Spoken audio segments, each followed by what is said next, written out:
dengan Panglima TNI. Ahli hukum dunia ungkap Baradae tak pantas dihukum.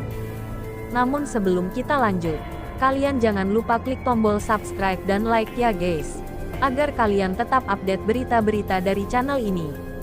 Ahli pidana Alpi Sahari mengungkapkan potensi Richard Eliezer alias Baradae lolos dari jerat hukum.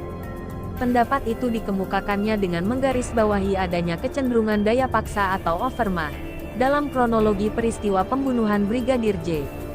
Tadi dikatakan, ada daya paksa seseorang untuk melakukan perbuatan itu, kata Alpi memberikan pendapat dalam persidangan perkara dugaan pembunuhan berencana Brigadir J yang melilit 5 terdakwa di PN Jakarta Selatan, Rabu, 21/12 lalu.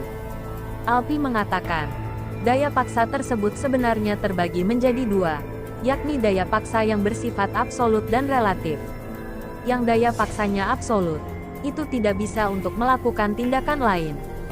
Kalau dia daya paksanya relatif, dia dapat melakukan tindakan-tindakan lain. Tetapi dua tindakan ini sama-sama mempunyai konsekuensi hukum. Maka yang dia ambil bagaimana?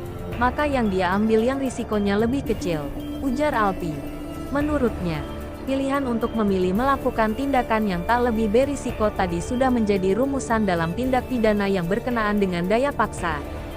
Daya paksa itu dapat muncul dari sejumlah aspek. Daya paksa itu timbul dari seseorang. Ada juga yang timbul dari suatu keadaan. Ya inilah yang dikatakan sebagai overmacht itu, ucap Alpi.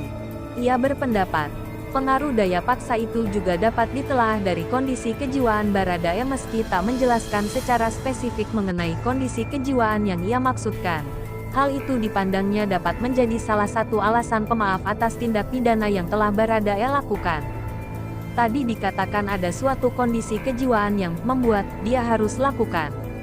Kalau saya berpendapat, ini pendapat ya, bisa nanti dikualifikasi sebagai alasan pemaaf.